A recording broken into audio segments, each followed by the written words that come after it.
gumolo lo wecho. Amila ko gumolo. Amila ko Gumolo lo wecho. Amila ko gumolo. Amila ko Oine gumolo lo wecho. Amila ko gumolo. Amila ko Gumolo lo wecho. Amila ko gumolo. Amila ko Topachina lo wecho. Amila ko gumolo. Amila Oine topachina lo wecho. Amila ko gumolo. Amila ko Topachina lo wecho. Amila ko gumolo. Amila ko Jigede lo wecho. Amila ko gumolo. Amila ko Oine jigede lo wecho. Amila ko gumolo. Amila ko Jigede lo wecho. Amila ko gumolo. Amila ko Okere lo wecho. Amila ko gumolo. Amila Oine ko okere lo wecho. Amila ko gumolo. Amila ko Okere lo wecho. Amila ko gumolo. Amila ko Chula lo wecho. Amila ko gumolo. Amila ko Chula lo wecho. Amila ko gumolo. Amila ko Oine chuba lo wecho. Amila ko gumolo.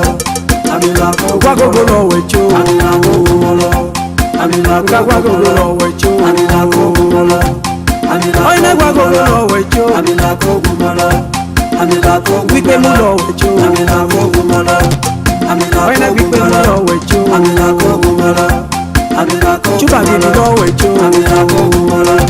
Amila ko Chuba gidi lo wecho. Amila ko gumolo. Amila ko Chuba gidi lo wecho. Amila ko gumolo. Amila ko Ogidi gidi lo wecho. Amila ko gumolo. Amila ko Ogidi gumolo. lo wecho. Amila ko gumolo. Amila ko Ogidi gumolo. lo wecho. Amila ko gumolo.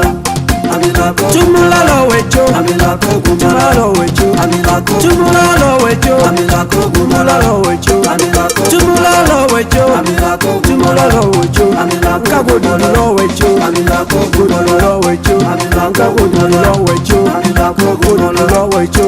Kagodo lo wecho. Amila ko Godo lo wecho. Amila ko Kagodo lo wecho. Amila ko gumolo. Amila ko Gogili ya lo wecho. gumolo. Oine gogili ya lo wecho. Amila ko gumolo. Amila ko Gogili ya lo wecho. Amila ko gumolo. Amila ko Chichaka lo wecho. Amila ko gumolo.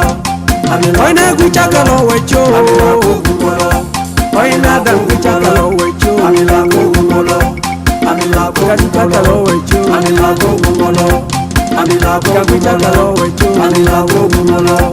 Amila ko Gwekwe lo wecho. Amila ko Gwekwe lo wecho. Oine gwekwe lo wecho. Amila ko Gogili lo wecho. Oine gwekwe lo wecho. Amila ko Gwekwe lo wecho. Oine gwekwe lo wecho. Amila ko Jigede lo wecho.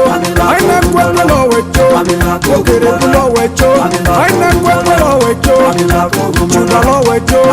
Oine gwekwe lo wecho. Amila ko Chuba lo wecho. Amila ko Gwagogo lo wecho. Amila ko Gwagogo lo wecho.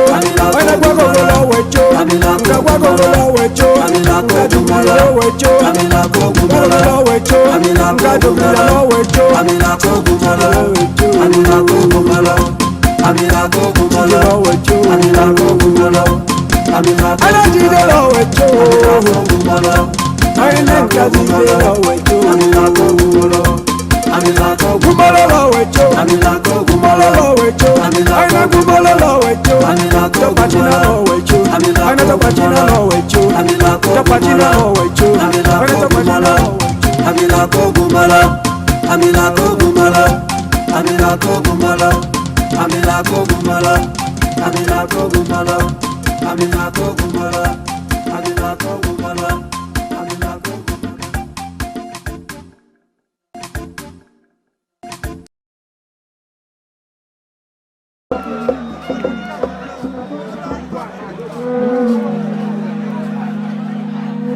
Ipuke Gama!